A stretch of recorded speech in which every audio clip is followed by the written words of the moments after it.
The clock strikes midnight in the year 2024. In the deep, folded mountains of West Virginia, the air is a biting, physical presence.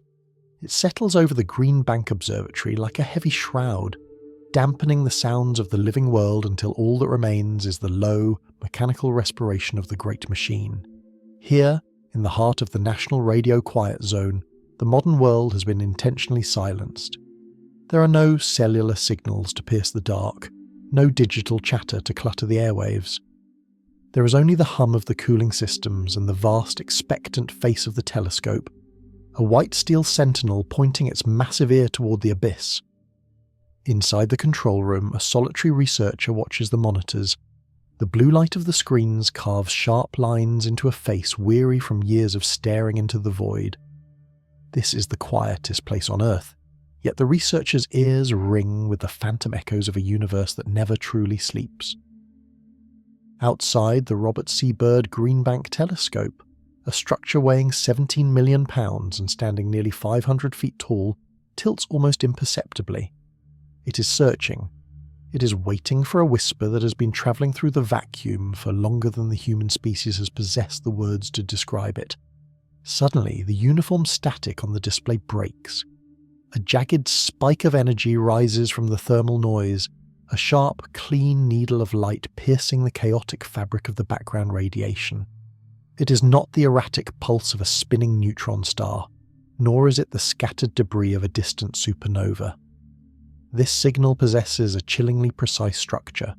It is a sequence, a rhythmic modulation that carries the unmistakable fingerprint of intent. In this moment, the isolation of the human observer becomes absolute. The researcher is no longer merely a scientist recording data, they are a witness to a ghost. This signal is a lonely probe, though it possesses no metal hull or glowing thrusters. It is a wave packet of electromagnetic energy, a tireless traveller that has crossed the unthinkable stretches of the cosmos to reach this specific harbour. It began its journey eons ago, birthed by a mechanism we can barely comprehend, in a corner of the universe that may no longer exist. To imagine its journey is to confront the scale paradox that defines our existence. While the researcher measures their life in decades and their day in hours, this signal has endured the slow, inexorable expansion of space itself. Consider the journey of this photon. It was ignited in the heart of a primordial catastrophe, or perhaps within the structured lattice of a distant civilization's greatest achievement. As it fled its origin, it entered the void, a place so empty that the distance between two atoms can be measured in centimeters.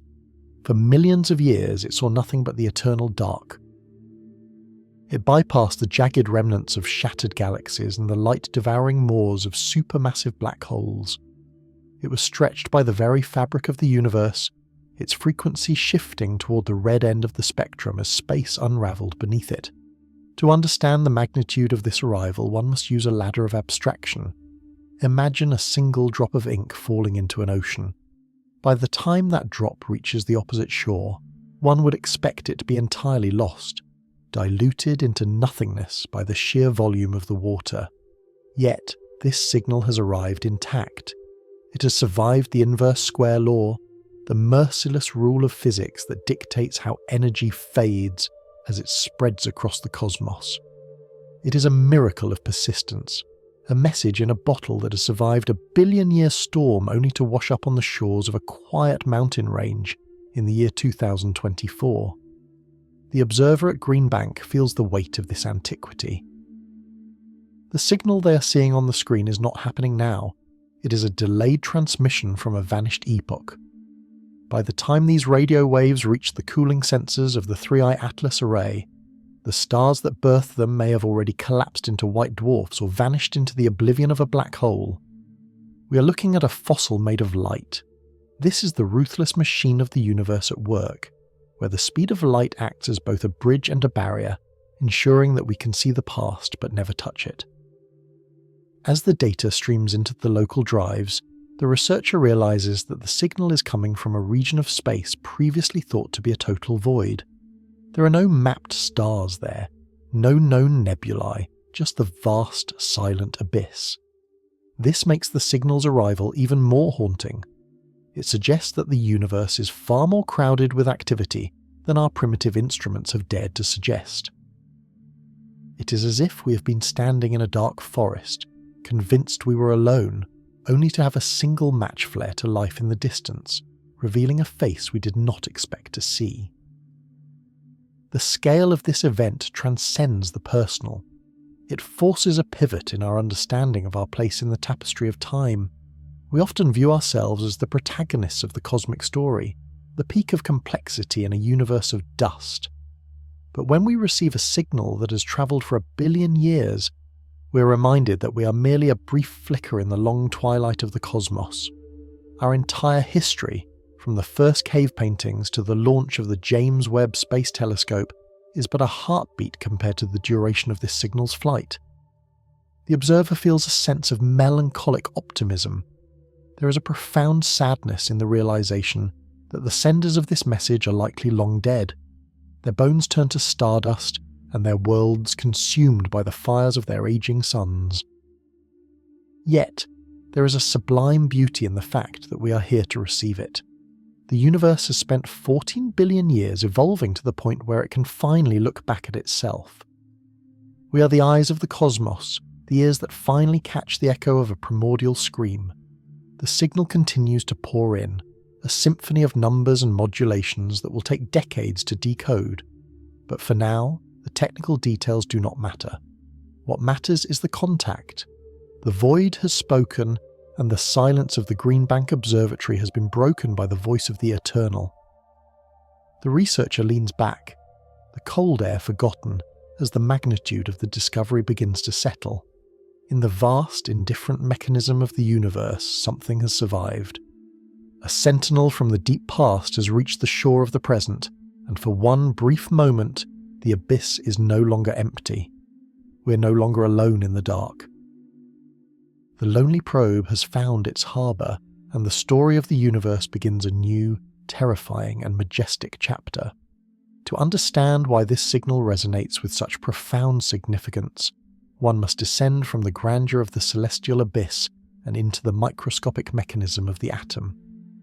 The universe is a cacophony of radio noise, the scream of dying stars, the hum of the cosmic microwave background, and the chaotic static of gas clouds. Yet, amidst this storm, there exists a quiet harbour, a frequency that serves as the universal constant of communication. This is the frequency of neutral hydrogen, the most fundamental building block of the cosmos. It resonates at 1420 MHz, a number etched into the very fabric of reality.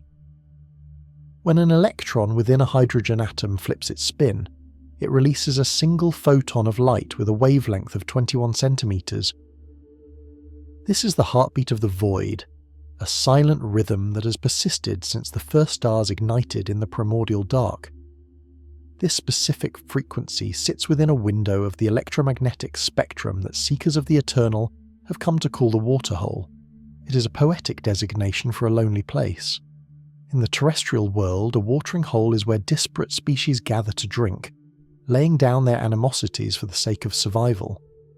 In the cosmic scale, the waterhole exists between the emission line of hydrogen and the emission line of hydroxyl. Hydroxyl is a molecule composed of one oxygen atom and one hydrogen atom.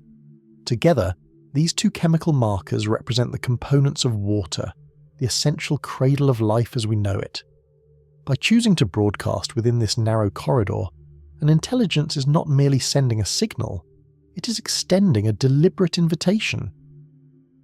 It is a signpost in the dark, indicating that they understand the fundamental chemistry of the universe and are looking for others who share that understanding. It is the ultimate meeting point in the vast indifferent tapestry of the cosmos. But it is not merely the frequency that chills the blood of the observer, it is the precision. Natural phenomena are broad and messy.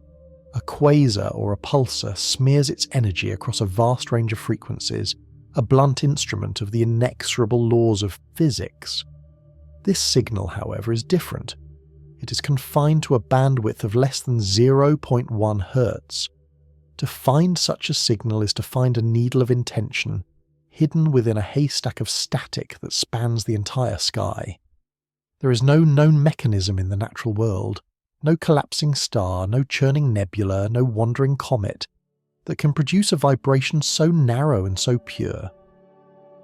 It is a testament to the presence of a machine, a tool crafted by a mind that has mastered the electromagnetic spectrum. It is a declaration of existence that pierces through the background radiation of the epoch, like a beacon through a thick fog. The scale paradox of this moment is staggering. We are looking at a signal that is narrower than the width of a human hair in terms of its spectral footprint, yet it carries the weight of an entire civilization. It is a concentrated whisper intended to survive the journey across the abyss. Think of the energy and the foresight required to focus such a beam across the eons. It is a triumph of will over the entropy that seeks to unravel all things. While the stars burn through their fuel in a reckless display of power, destined to end in catastrophe and decay, this signal is a controlled, focused act of defiance. It represents a refusal to be silenced by the oblivion that eventually claims every sun and every planet. As the researchers at Green Bank stare at the cascading lines of data, they are witnessing the anatomy of a techno-signature, a thumbprint of a civilization that has transcended the limitations of its homeworld to speak to the silent stars. It is a haunting realization that we are no longer the only sentinels watching the horizon of the eternal. The abyss is looking back, and its gaze is articulated in the language of mathematics and physics. The bandwidth of 0.1 Hz is not an accident of nature. It is a choice. It is the smallest possible unit of intention, a sliver of light that says, with absolute certainty, that we are here. This discovery forces us to confront the ruthless machine of time. The signal we are intercepting at 1420 MHz was likely transmitted when our own world was a different place, perhaps before the first cities were built, or even before our ancestors stepped out of the forests. The distance it has travelled means that the civilization that sent it may have already succumbed to the inexorable march of entropy. They may be a remnant of a forgotten epoch, their great works turned to dust, and their names lost to the void. Yet their voice remains, travelling at the speed of light, a ghostly messenger that refuses to die. This is the melancholic reality of the cosmos. To reach out is to speak to a future that you will never see, and to listen is to hear the voices of the dead. The precision of the signal is a bridge across the scale paradox. We, creatures of flesh and bone existing on a speck of dust, are interpreting the vibrations of the most abundant element in the universe to find meaning. We're using the laws of quantum mechanics to bridge the gap between our brief lives and the eternal duration of the cosmos. The signal is a symphony of logic, a sequence of pulses that defy the randomness of the primordial vacuum. It tells us that the universe is not just a collection of cold matter and energy, but a place where consciousness can arise and attempt to make sense of the vastness. As the data streams continue to fill the drives, the sheer improbability of the event settles over the observatory like a heavy shroud. To find a signal at exactly 1420 MHz with a width of less than 0.1 Hz is to find a miracle in the mechanism. It is the moment when the lonely probe of human inquiry finally finds a harbour. We have spent decades searching the skies, our telescopes acting as silent sentinels in a universe that seemed determined to remain quiet. We have looked into the abyss and found only the reflection of our own loneliness. But now, the reflection has changed. Something else is there, staring back from the dark. The anatomy of this techno-signature is a map of a mind we do not yet understand. Every modulation, every slight shift in the frequency, is a potential piece of a larger puzzle. It is a message wrapped in the fundamental constants of the cosmos, a gift of knowledge sent across the light years. We are standing on the threshold of a new era where the history of the universe is no longer just a story of stars and galaxies, but a story of contact. The waterhole is no longer empty. The silent sentinel has spoken, and the echo of its voice will rewrite everything we thought we knew about our place in the tapestry of time. The void is not an ending. It is a canvas, and someone, somewhere in the deep past, has decided to leave their mark upon it. We are the witnesses to that mark, the children of a younger star, finally learning the language of the eternal. The weight of this revelation is anchored in a historical haunting, a memory that has flickered in the periphery of our scientific consciousness for decades. To understand the profound shift we are now witnessing, we must look back to a humid night in August 1977 at the Big Ear Radio Observatory in Ohio. There, a man named Jerry Eman sat among stacks of computer printouts, his eyes scanning the endless rows of alphanumeric characters that represented the silent static of the abyss. In a moment that would become etched into the folklore of our species, he saw something that defied the randomness of the primordial vacuum. A sequence appeared. 6, Equus, J, 5. It was a surge of intensity so precise, so narrow in its bandwidth, that it could only have originated from a mind. Eamon circled the sequence in red ink and wrote a single word in the margin. Wow. For 72 seconds the universe had spoken, but as quickly as the voice had arrived, it vanished. It was a ghost in the machine, a celestial phantom that refused to repeat itself.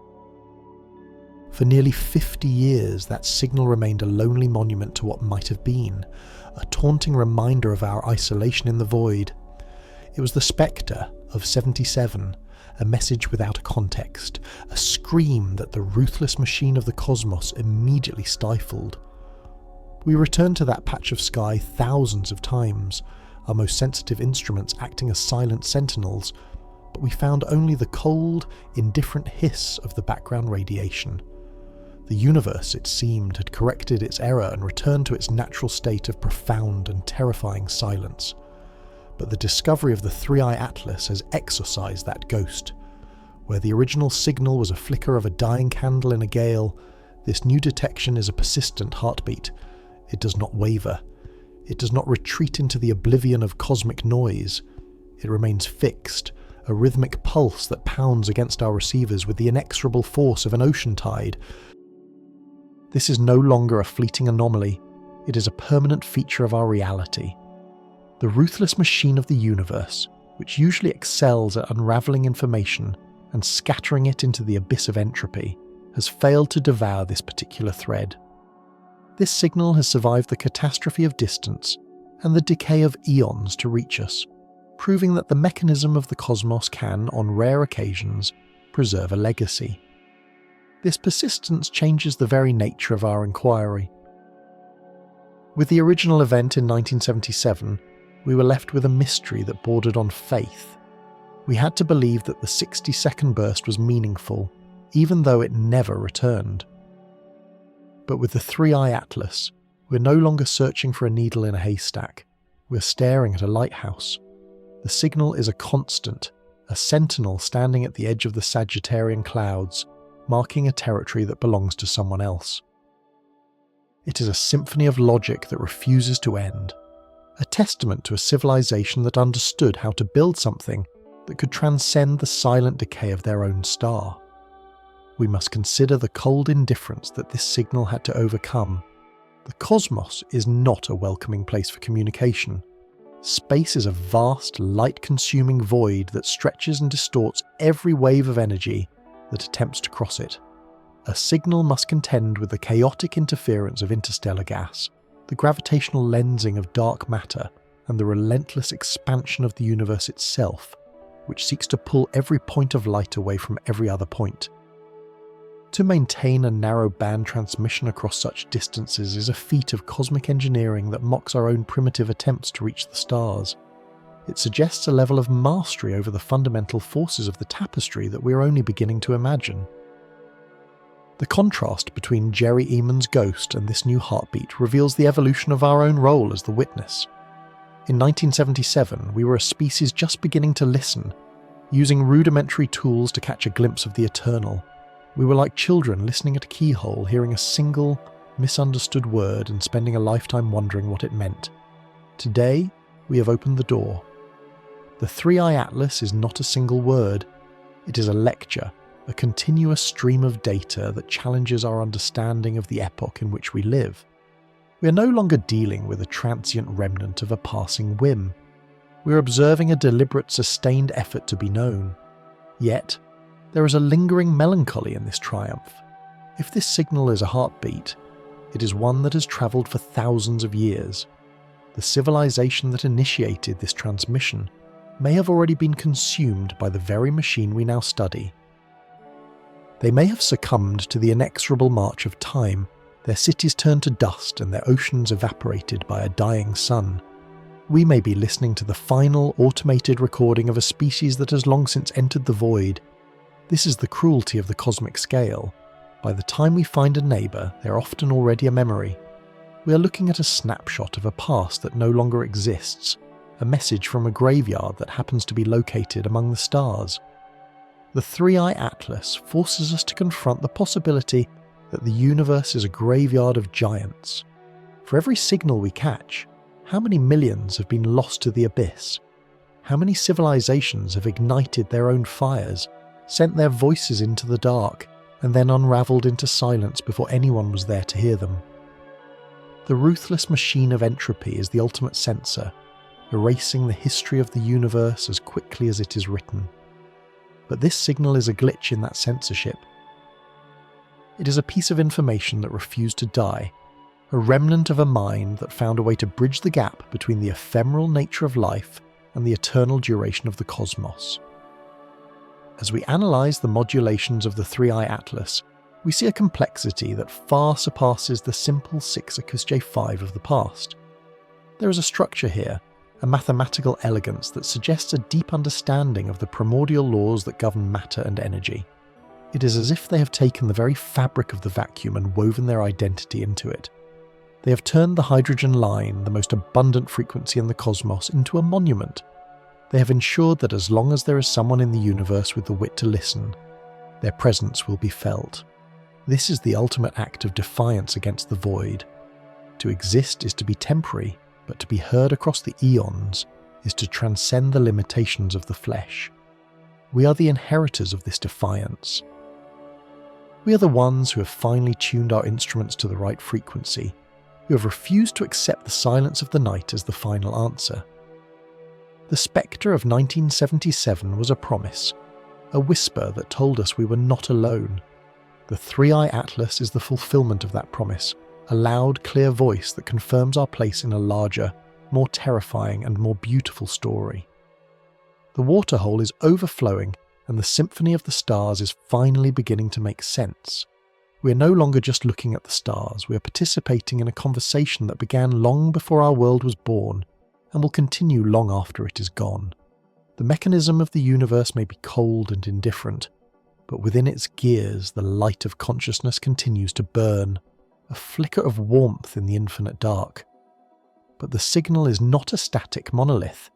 It is alive with motion, carrying within its frequency the subtle signature of its origin. As our instruments trace the contours of the transmission, we notice a rhythmic stretching and compressing of the waves. This is the Doppler drift, a cosmic pulse that reveals the secret movements of a world we have never seen. Just as the siren of an ambulance shifts in pitch as it races through a crowded city street, the frequency of this alien message rises and falls as its source moves through the heavens. This drift is the mathematical ghost of a planet in motion, a blueprint of a dance being performed across the light years. To understand this movement is to grasp the sheer precision of the celestial mechanism. By measuring the rate at which the frequency drifts over the course of several hours, our computers begin to calculate the orbital velocity of the transmitter. We are not merely listening to a voice, we are feeling the centrifugal force of a distant world. We can see the planet swinging around its parent star, tugged by the invisible hand of gravity. The drift tells us that the source is not a stationary beacon on a lonely moon, but a vibrant rotating sphere, locked in a tight embrace with a sun that is fundamentally different from our own. The calculations point toward a specific coordinate in the vast tapestry of the constellation Pegasus. There, nestled among the distant fires of the abyss, sits an orange dwarf. Astronomers classify this as a K-type star, a smouldering ember that burns with a steadier, more patient flame than our volatile yellow sun. If our sun is a roaring bonfire that consumes its fuel with reckless abandon, this orange dwarf is a glowing coal in the hearth of the cosmos, designed by the laws of physics to endure for tens of billions of years. It is a sentinel of time, a stable anchor in a universe defined by catastrophe and decay. Around this amber star, a planet orbits within the temperate zone, where the heat is sufficient to allow for the existence of liquid water, the primordial solvent of life. But the geography of this world is an alien tapestry, woven from elements and conditions we can only imagine through the lens of our own limited experience. Because the orange dwarf is smaller and cooler than our sun, the planet must huddle closer to its warmth. The sky there would not be the familiar piercing blue of Earth, but a deep bruised violet, or perhaps a hazy gold, illuminated by a sun that hangs large and heavy in the firmament. The light from this K-type star is rich in the orange and red parts of the spectrum, casting long ochre shadows across mountains made of obsidian and plains of silicate glass. We imagine a world where the flora, if it exists, has evolved to capture every stray photon of this lower energy light, perhaps appearing black or deep crimson to the human eye. It is a world of perpetual autumn, a landscape bathed in the eternal glow of a setting sun that refuses to go down. The gravity there might be slightly heavier, compressing the atmosphere into a thick protective blanket that hums with the energy of the signal we are now receiving. Yet, as we visualize this alien majesty, we are struck by the crushing weight of the scale paradox. The light and the data we are currently decoding have travelled through the void for thousands of years.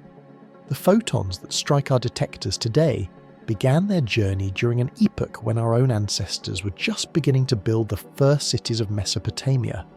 This message has crossed the great desert of the interstellar medium, surviving the interference of gas clouds and the warping effects of gravitational wells, only to reach us now. We are looking at a ghost. The Doppler drift we measure is a record of where that planet was 4 millennia ago. In the intervening eons, that world may have changed beyond recognition. Perhaps the civilization that built the transmitter has since ascended to a higher state of existence, leaving their planet behind as a hollowed-out monument to their former selves. Or perhaps, in the time it took for the first syllable of their message to reach us, they succumbed to the inherent fragility of biological life. Their orange sun may still be shining, but the minds that once looked up at it and wondered about us might have long since been erased by the inexorable march of entropy. This is the profound melancholy of the cosmic observer. To look into the depths of Pegasus is to look back in time, to witness a history that has already been written. We are the inheritors of a message from the dead. We are analysing the orbital velocity of a world that may no longer support life, measuring the breath of a creature that may have stopped breathing before the Roman Empire even rose to power. The universe is so vast that the speed of light, the fastest thing in existence, is reduced to a crawl. It is a shuttered window showing us snapshots of a past that is forever out of reach. The orange dwarf in Pegasus stands as a testament to the longevity of the cosmos. While more massive stars explode in violent supernovae, scattering their remnants into the abyss after only a few million years, the K-type star endures. It provides a stable stage for the slow, agonizingly long process of evolution. On that distant planet, life may have had 3 times as long as we have had to develop, to learn, and to eventually master the laws of the universe. Their signal is not a cry for help, but a proclamation of their persistence. It is the sound of a species that has survived the infancy of its own technological power and reached out to the stars with the confidence of an elder. As we continue to unravel the nuances of the Doppler shift, we find that the planet's orbit is remarkably circular, suggesting a stable climate that has persisted for millions of years. This is a world of incredible consistency, a cradle that has protected its inhabitants from the chaotic fluctuations that often plague younger solar systems. But even this stability cannot protect them from the ultimate fate of all things in the vacuum. The signal is a fragment of information fighting against the void, a tiny spark of consciousness trying to light up the dark. We sit in our darkened observatories, surrounded by the hum of our own machines, and we feel a strange kinship with the beings of Pegasus. We are separated by quadrillions of miles and thousands of years, yet we're united by the same mathematical laws. The Doppler drift is a language we both speak, a fundamental truth of the universe that transcends biology and culture. In the dance of the orange dwarf, we see a reflection of our own struggle to be known, to leave a mark on the tapestry of time before we are swallowed by oblivion. We are the witnesses to their existence, the ones who have finally caught the echo of their voice in the silent halls of the cosmos. The signal continues, a rhythmic pulsing reminder that even in a universe of cold machinery and silent stars, the light of intent can still find its way home. To understand the nature of this transmission, we must first confront the ghost of an American polymath, a man named Claude Shannon, who stood at the midpoint of the 20th century and peered into the heart of communication itself. He saw that information is not merely sound or light, but the victory of order over the mindless static of the abyss. In the frozen silence of his equations, he mapped the architecture of meaning, proving that even in a universe tending toward total disorder, a spark of structure can be preserved if its logic is sufficiently resilient. This is the foundation of information theory, the study of how a message survives the relentless assault of noise. As we look toward the orange dwarf in Pegasus, we are witnessing Shannon's legacy play out on a galactic scale. The signal reaching our senses is a testament to the fact that while matter decays and stars eventually fade, information possesses a strange, ghostly permanence. The signal from Pegasus is not a chaotic jumble of radioactive pulses or the rhythmic but mindless ticking of a pulsar. It is a calculated defiance of entropy. As our computers strip away the interference of interstellar dust and the white noise of the cosmic microwave background, a sequence emerges that is too deliberate, too dense, and too precise to be a natural phenomenon. It is a non-random structure carved out of the void. We find ourselves staring at a mathematical cathedral, a monument built from the very rules that govern the cosmos. It begins with the most fundamental building blocks of reality. It begins with the prime numbers: 2, 3, 5, 7, 11, 13, 17. The sequence rises like a staircase of pure logic, ascending toward the infinite. These are the lonely sentinels of the numerical realm, integers that refuse to be broken down, stubborn fragments of truth that remain the same whether they are calculated by a human mind on Earth or a crystalline intelligence circling a sun 50 light-years away. They are the bedrock of the cosmos, a language that requires no dictionary because it is written into the very fabric of existence. By leading with the primes, the inhabitants of that distant world are performing a handshake across the vacuum. They are establishing a common frequency of thought, proving that they too have unravelled the primordial laws of the universe. Beyond the primes, the signal begins to encode the geometric constants that define the shape of space and time.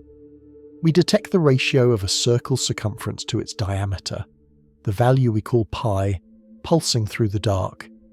It is followed by the natural logarithmic base and the fine structure constant, numbers that dictate the strength of the electromagnetic force and the very stability of atoms. This is the universal alphabet. It is a bridge of logic built across a gulf of time and space, a geometric absolute that remains true even if the species that first calculated it has long since vanished into the dark. We see the golden ratio, the mathematical signature of growth and harmony, encoded into the rhythm of the pulses. These are not cultural artifacts or linguistic quirks. They are the inexorable truths that govern the first moments of the Big Bang and will dictate the final cooling of the universe. The complexity of this non-random structure is staggering. It is as if they have sent us a blueprint of the mind itself. In the world of Claude Shannon, entropy is the measure of uncertainty, the degree of randomness in a system. A star emitting random bursts of radiation is a high-entropy source, a fountain of meaningless noise. But this signal is the opposite. It is a low-entropy masterpiece. Every pulse is a choice, a selection from an infinite field of possibilities, designed to reduce our uncertainty about who they are and what they know. They have distilled their essence into the most durable material in the universe, pure mathematics. We must imagine the journey this message has taken. For 50 years, these pulses have been travelling through the interstellar medium, a landscape of unimaginable hostility. The message has been pelted by cosmic rays, distorted by the shifting magnetic fields of wandering gas clouds, and stretched by the very expansion of the cosmos. In the vast stretches of the void, a signal is a fragile thing, easily swallowed by the overwhelming silence. For a message to survive this voyage and remain coherent, it must possess a density of meaning that can withstand the decay of the journey. The beings of Pegasus understood this. They did not send us their poetry or their music, for those things are tied to the specific biology of their ears and the chemistry of their brains. Instead, they sent us the one thing that transcends the biological, the cold, beautiful, and eternal laws of mathematics. As we decode these sequences, we realize we're not just reading a letter from a distant neighbor. We are witnessing the triumph of mind over the ruthless machine of the second law of thermodynamics. The universe is a mechanism of dissolution, a vast engine designed to turn order into chaos and heat into cold. Every star that burns is a step toward the eventual heat death of the cosmos. Yet, in the middle of this inexorable slide toward oblivion, a spark of intent has managed to leap across the abyss. The signal is a fragment of information fighting against the void, a tiny spark of consciousness trying to light up the dark. This is the language of entropy. It is the realization that to communicate is to resist the natural state of the universe. To speak is to rebel against the silence. To calculate is to defy the chaos. We sit in our darkened observatories, surrounded by the hum of our own machines, and we feel a strange kinship with the authors of these pulses. We are separated by quadrillions of miles and centuries of time, yet we're united by the same mathematical tapestry. The Doppler drift was our first clue, but the prime numbers are our first conversation. The signal continues, a rhythmic, pulsing reminder that even in a universe of cold machinery and silent stars, the light of intent can still find its way home. We are the witnesses to their existence, the ones who have finally caught the echo of their voice in the silent halls of the cosmos. We are analysing the breath of a civilization that may have already succumbed to the very entropy they so brilliantly encoded. Their message is a proclamation of their persistence, a way to ensure that even if their world is eventually devoured by the death of their star, the logic they discovered will endure. Math is the only survivor of the voyage. Biological cells wither, silicon chips degrade, civilizations crumble under the weight of their own complexity, and the inevitable catastrophes of deep time. But a prime number is eternal. It is an unassailable fortress in the face of the void. As we continue to unravel the nuances of this encoded alphabet, we find ourselves standing on the threshold of a new epoch. We have moved beyond the physical properties of the orange dwarf and into the realm of the abstract. We are no longer looking at light, we are looking at thought. We are witnessing the symphony of the cosmos, played out in the language of the absolute, a bridge of numbers that connects two lonely outposts in the vast and silent dark. To send a message through the crushing dark of 400 light-years is not merely a feat of mathematics. It is a profound expenditure of physical power. We often imagine the stars as bright, welcoming beacons, but to a signal traversing the abyss, the cosmos is a thief. It is a vast, cold sponge that soaks up energy, scattering the intent of the sender until the most powerful broadcast becomes nothing more than a ghost of a whisper, indistinguishable from the background hiss of the primordial afterglow. Space is a vacuum, yet it is filled with a thin veil of dust and gas that conspires to dim and distort every photon. For a message to reach our modest observatories on Earth, the beings of Pegasus could not simply rely on a modest transmitter. They had to command the very forces of their world. To project a coherent beam across such an incomprehensible distance requires an energy output that dwarfs the collective consumption of our entire human history. We find ourselves calculating the sheer magnitude of this endeavour, and the numbers we uncover lead us to a sobering realisation. We are not listening to a neighbour who is merely like us. We are listening to the voice of a Type 1 civilization, a species that has ascended the first great rung of the Kardashev scale. They have moved beyond the stage of biological parasites, feeding on the decayed remains of ancient forests and buried carbon. They have become planetary engineers, capable of harnessing the entire energy output of their world. Imagine a civilization that no longer fears the fury of the atmosphere, where we see a hurricane as a catastrophe, a chaotic engine of destruction that levels cities and uproots lives. They see a reservoir of kinetic potential. They have learned to wrap their technology around the swirling heart of the storm, capturing the gigawatts of power generated by the collision of heat and moisture, turning the violence of the climate into the steady pulse of their power grid. Where we see the tectonic shifting of the Earth as a harbinger of ruin, they have tapped into the white-hot core of their planet, drawing out the geothermal fire that has burned since the epoch of their world's birth. To be a Type 1 civilization is to possess a total command over the terrestrial. It is to reach a state of equilibrium where every drop of rain, every gust of wind, and every surge of the tide is accounted for and utilised in the service of their survival and their expression. But even the total energy of a planet is barely enough to shout into the eternal silence. To bridge the gap between stars, the inhabitants of the orange dwarf must have constructed an architecture of light that exists far beyond our current reach. We envision a tapestry of sun-spanning mirrors, vast sentinels made of ultra-thin membranes positioned in stable orbits around their sun. These are not mere reflections.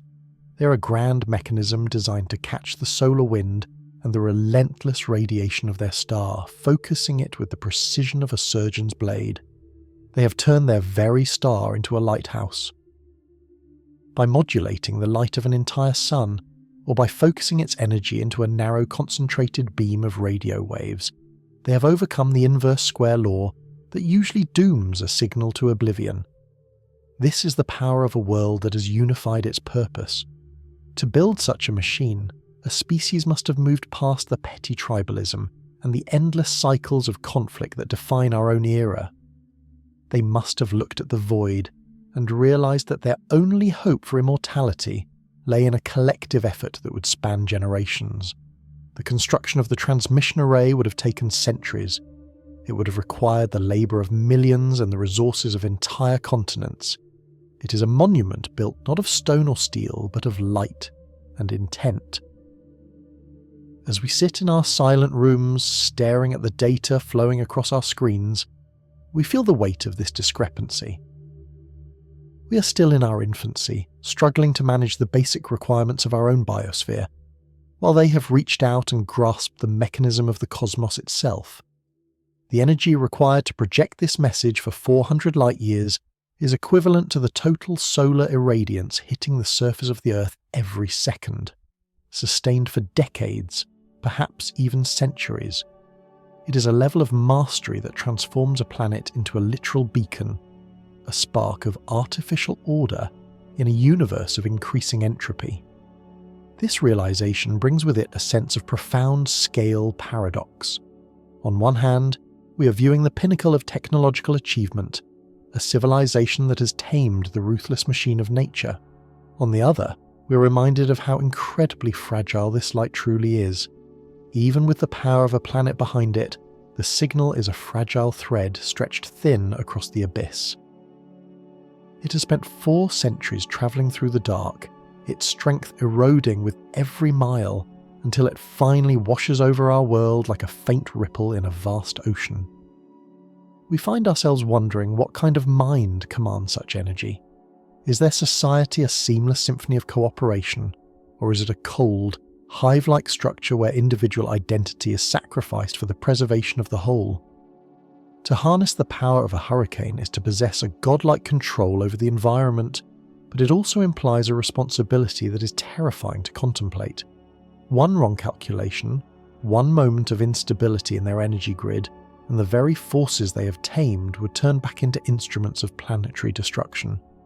They live on the edge of a catastrophe that they themselves have engineered, held at bay only by the perfection of their mathematics. The message is a testament to this balance. It is a proclamation that they have survived the transition from a primitive species to a planetary one.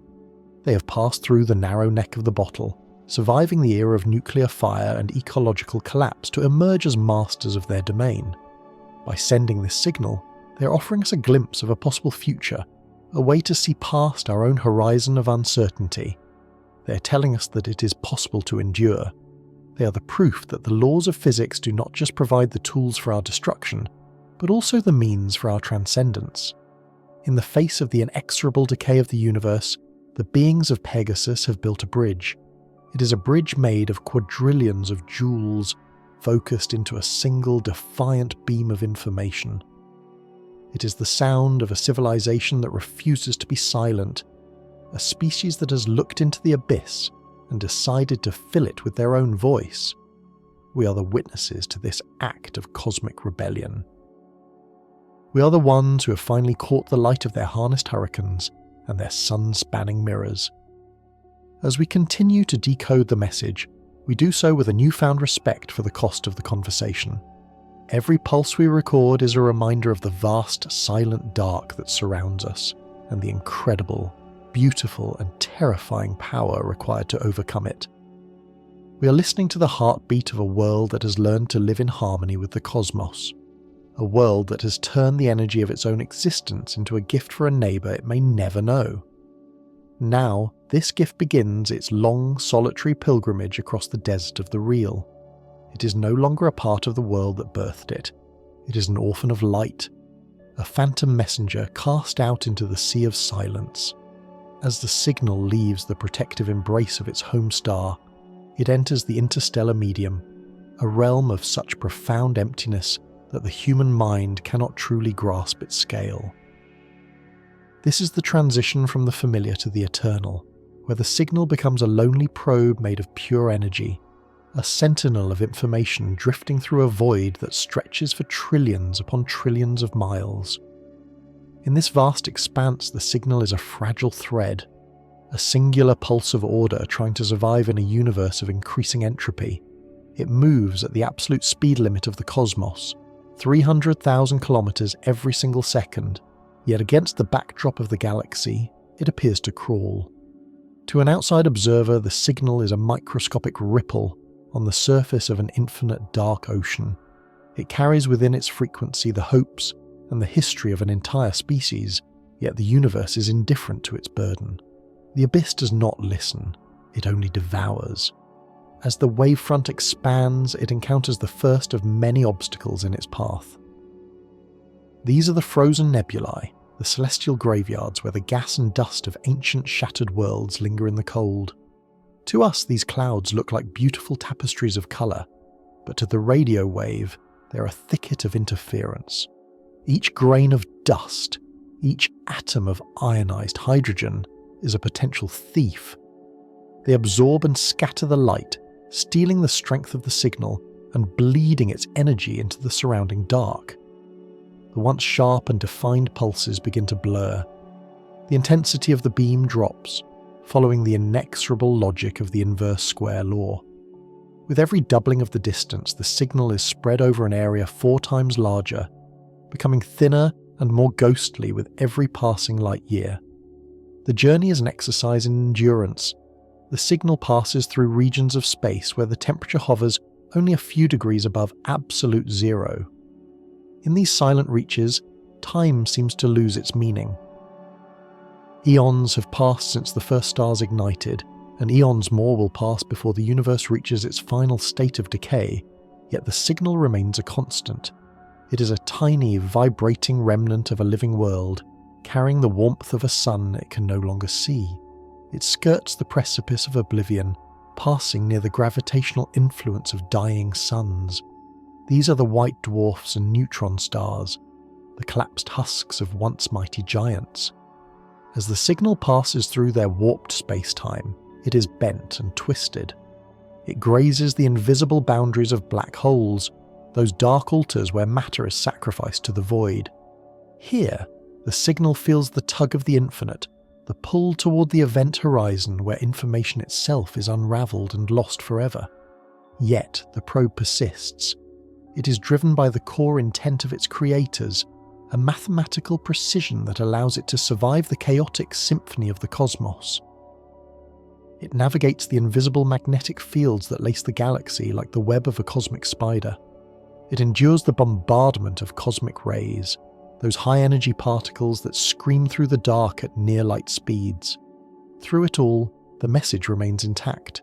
The patterns of 1 and 0, the prime numbers and the chemical signatures of life, are etched into the very fabric of the wave. They are the DNA of a civilization, a blueprint for a world that may have already fallen into ruin by the time its voice is heard. The loneliness of this journey is absolute. Between the stars there is nothing but the primordial cold and the distant flickering light of other suns. The signal is a traveller without a destination, a shout into a canyon that has no end. It is easy to view this journey as a tragedy, a futile act of a desperate species. But there is a majestic beauty in its vulnerability.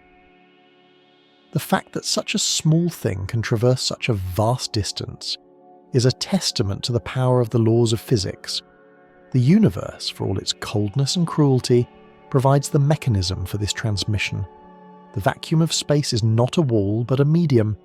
It is a canvas upon which the light can write its story, provided it has the strength to keep moving. As the signal enters the midpoint of its journey, 100 light-years from its origin, it has changed. It is no longer the roaring torrent of energy that left the planet. It is a whisper, a faint echo of a long-ago ignition. It has become part of the background radiation of the galaxy, a subtle modulation in the cosmic microwave background. To a primitive eye, it is invisible. To a primitive ear, it is silence. It requires a witness of extraordinary sensitivity to even detect its presence. It requires a mind that knows what to look for, a mind that understands the language of the stars. The signal is now a ghost of a world that may no longer exist. Because light takes time to travel, to look across the abyss is to look back in time. We see the signal not as it is, but as it was. The beings who sent it, the architects of the sun's spanning mirrors and the masters of the harnessed hurricanes, may have succumbed to the very catastrophes they feared. Their civilization may have unraveled, their cities buried under the dust of centuries. But their signal remains. It is their immortality. It is the proof that they were here, that they thought, and that they felt the need to connect with the unknown. In the sea of silence, the signal is a beacon of hope. It represents the refusal of life to be ignored by the void. It is a defiance of the entropy that seeks to return all things to a state of uniform nothingness. By maintaining its core intent across the vastness of the interstellar medium, the signal becomes more than just data. It becomes a bridge between two epochs, a hand reaching out across the dark. It is a lonely probe, yes, but it is also a survivor. It has passed through the fire of its creation and the ice of the abyss, and now it approaches the edge of our own solar system. As it nears the outer reaches of our neighbourhood, it passes through the Oort cloud, a shell of icy remnants from the birth of our sun. These frozen worldlets are the sentinels of our system, the quiet observers of the deep. The signal washes over them, unnoticed as it continues its descent toward the inner planets. It is almost home, or at least it is almost at the end of its flight. The strength it has lost can never be recovered, but the information it carries is as potent as the day it was broadcast. The journey has stripped away its power, but it has polished its purpose. It is a message that has survived the ruthless machine of the universe, and now it waits to be heard. We are the ones who must catch this falling star. We are the witnesses to this epic voyage through the dark. As the signal finally reaches our senses, it brings with it the cold of the nebulae and the silence of the void. It brings the weight of the eons and the fragility of a distant life. We listen to the faint rhythmic pulse, and we realize that we are no longer alone. The sea of silence has been broken, and though the voice is small, it is enough to fill the entire history of the universe.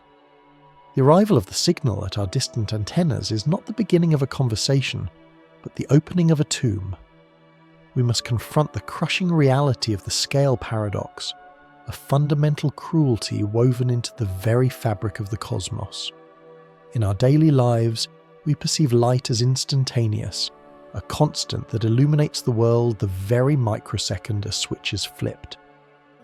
But on the level of the abyss, light is an agonizingly slow messenger. It is a crawling insect trying to cross an ocean.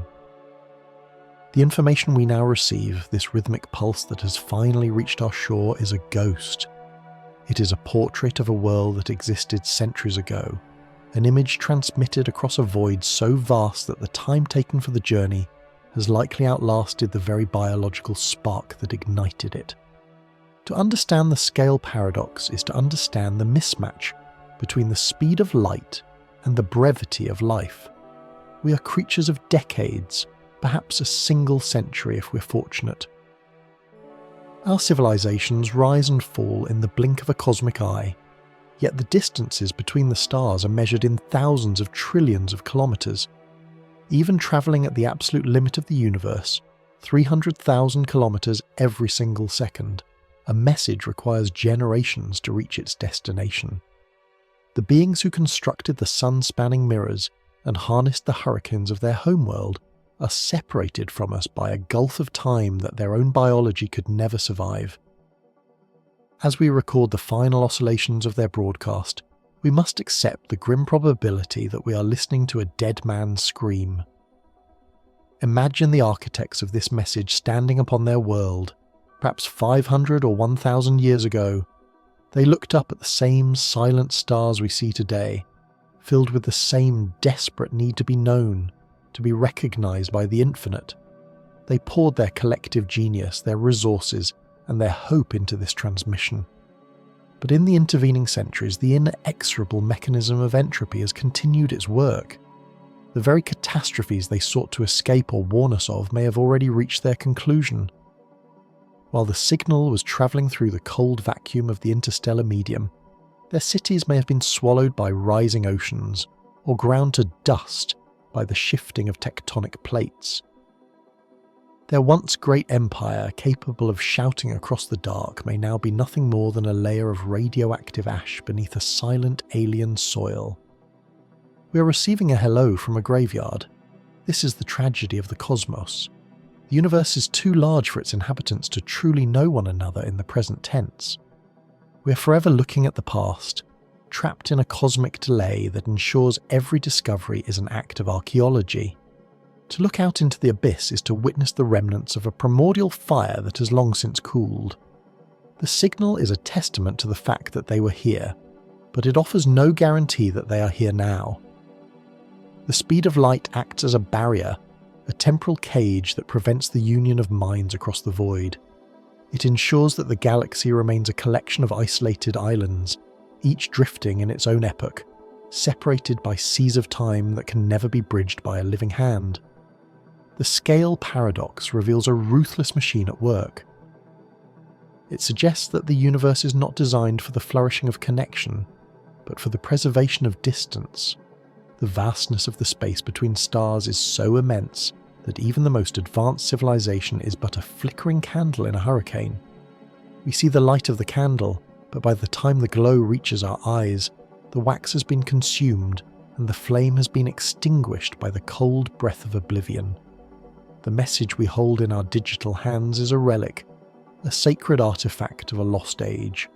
It is a symphony played by a vanished orchestra, a tapestry woven by hands that have long since returned to the dust. Yet, there is a certain majesty in this melancholic truth. Even if the senders are gone, even if their world is now a silent desert of cinder and bone, their intent has transcended their own extinction. They have successfully bypassed the limitations of their own mortality by entrusting their existence to the vacuum. The signal has become their sentinel, an eternal witness to their vanished glory. It has endured the decay of the eons and the silence of the nebulae to deliver a simple, profound truth to our world, that they once lived, they once felt, and they once wondered about us. The void did not devour their hope, and the abyss did not stifle their voice. We stand at the edge of our own history, looking back at theirs. We see the reflection of our own potential fate in the silence that follows their signal. We too are a young species, barely aware of the vastness that surrounds us, projecting our own echoes into the dark. We must ask ourselves if our own message, should we choose to send one, will find an ear only after our own sun has scorched the earth, or our own machines have unravelled our society. Will we too become a pile of radioactive ash, remembered only by a stream of photons drifting through the void?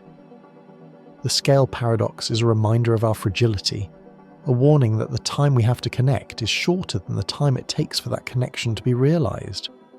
As we process the final sequences of the data, the weight of the eons settles upon us.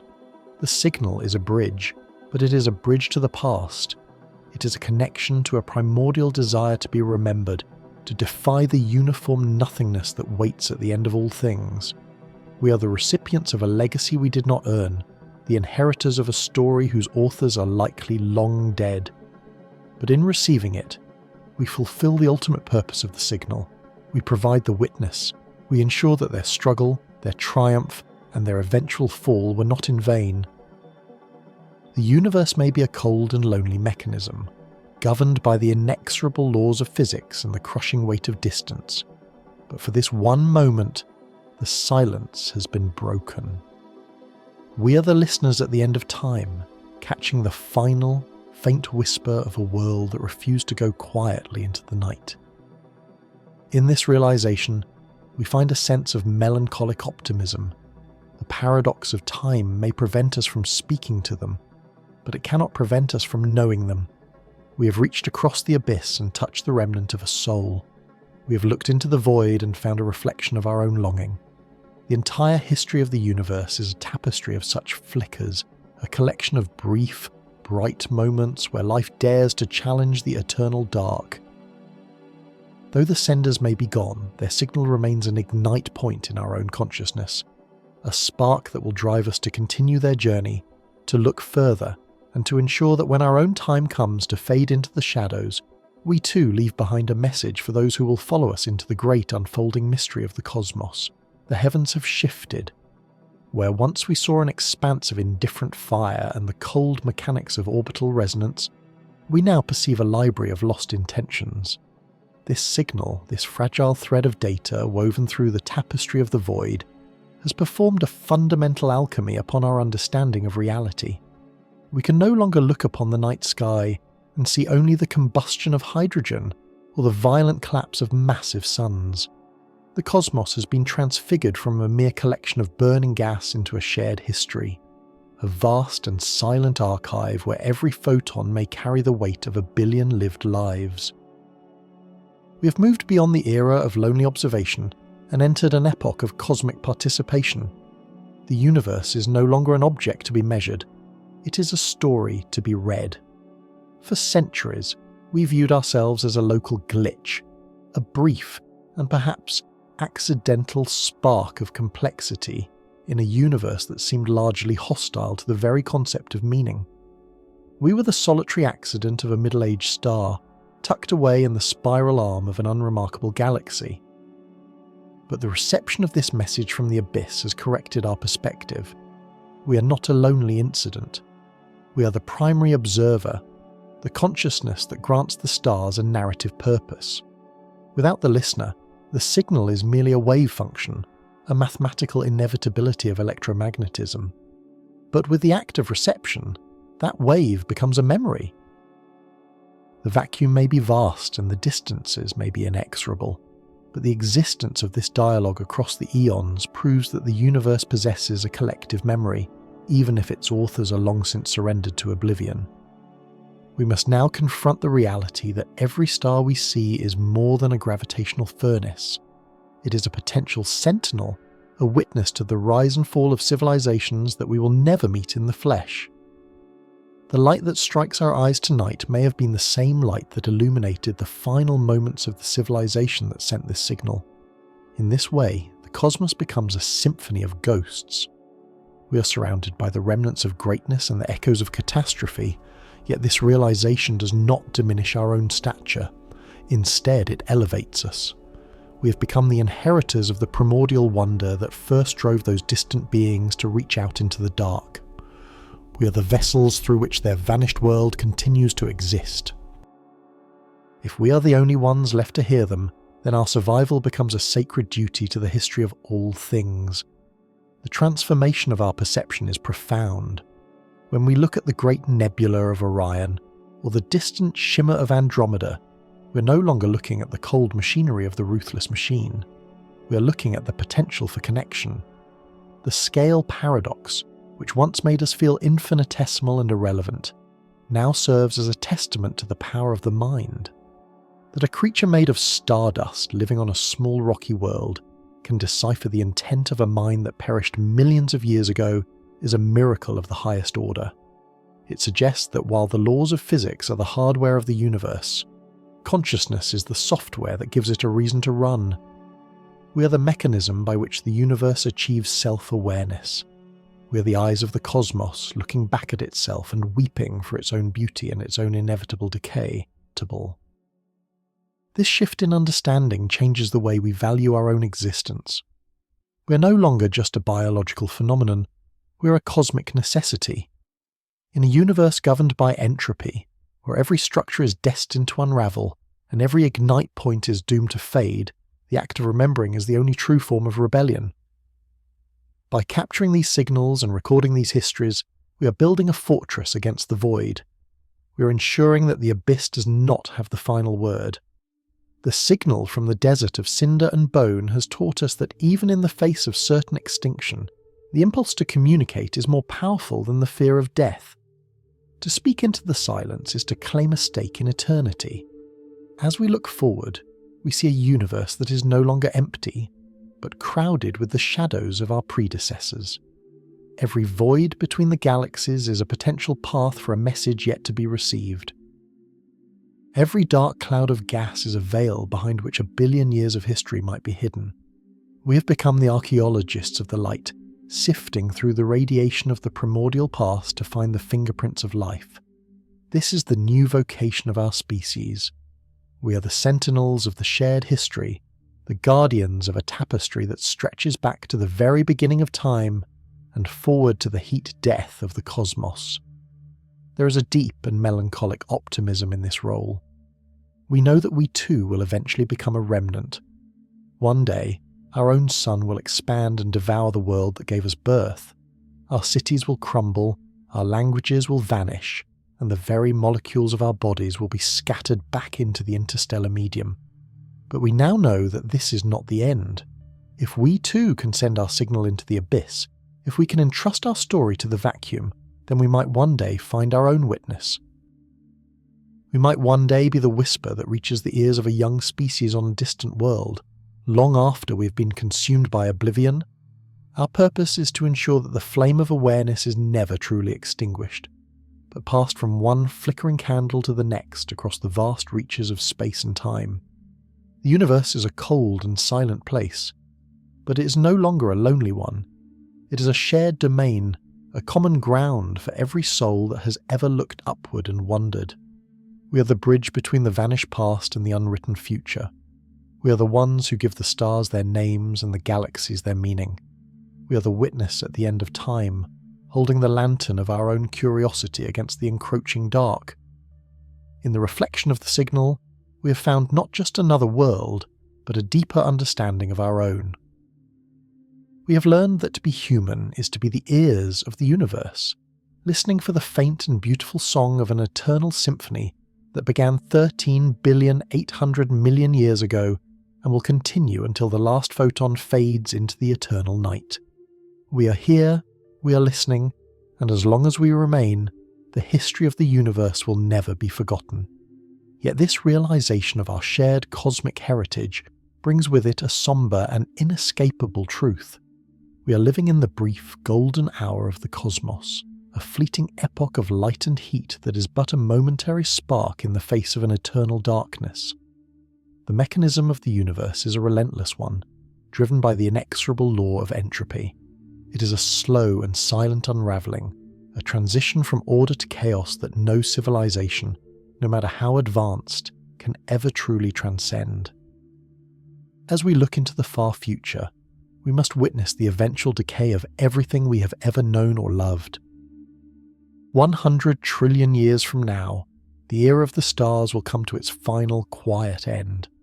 The great celestial furnaces that have ignited the void for eons will consume the last of their hydrogen fuel.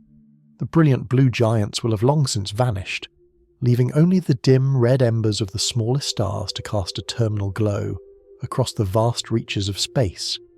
Eventually, even these humble sentinels will fade into oblivion. The galaxies, once vibrant tapestries of light and motion, will become celestial graveyards, populated only by the cold remnants of dead suns, white dwarfs, and the invisible maws of black holes. In this distant future, the very medium of our communication will fail. The transmitters we have constructed with such pride, the great arrays that once hummed with the energy of 1,000 worlds, will fall silent. The metals will crumble under the weight of eons, and the information we so carefully etched into the vacuum will be stretched and distorted by the accelerating expansion of the cosmos. The distance between the galaxies will grow so vast that light itself will no longer be able to bridge the abyss. Every surviving island of matter will become a lonely fortress, isolated and cut off from the rest of the universe by a horizon of infinite shadow. This is the ultimate catastrophe of the cosmic narrative, a state where the memory of the primordial past is lost and the symphony of life is reduced to a single, dying note. We must imagine the final transmitter, a lonely machine perched on the edge of a frozen world, powered by the last trickles of heat from a decaying black hole. It continues to broadcast its message into the void, a desperate cry for a witness that no longer exists. It speaks of the oceans that once teemed with life, of the poets who sang to the moon, and of the scientists who mapped the stars. But there is no one left to listen. The signal travels forever through an empty expanse, becoming fainter and more fragmented until it is indistinguishable from the background radiation of the dark.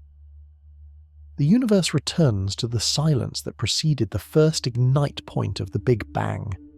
It is here, in the face of this total and absolute oblivion, that we find the heart of our melancholic optimism. We understand that the universe is a ruthless machine, but we also recognize that we are the ones who have given that machine a soul. The triumph of our species, and of any other species that has ever looked into the abyss, is not found in the duration of our existence, but in the depth of our awareness. To have lived at all, to have been a part of this grand and terrifying experiment, is a victory that the heat death of the cosmos can never erase. The fact that we once heard the signals of another world is a miracle of the highest order. It means that for a brief window of time, the universe was not just a collection of matter and energy, but a conversation. We were the bridge. We were the moment where the void spoke to itself. Even if the tapes are eventually erased and the library is burned to ash, the fact that the stories were once told remains a fundamental truth of the history of the universe. The abyss may have the last word, but it did not have the only word. We are the children of the light, born in a unique window of cosmic history where the stars are close enough to touch and the past is still visible in the sky. This is our time to be the guardians of meaning. We must record as much as we can, listen as intently as possible, and send our own voices into the dark with the full knowledge that they will one day be lost. This is not a cause for despair, but a reason for a profound and quiet pride. To act in the face of certain defeat is the highest form of courage.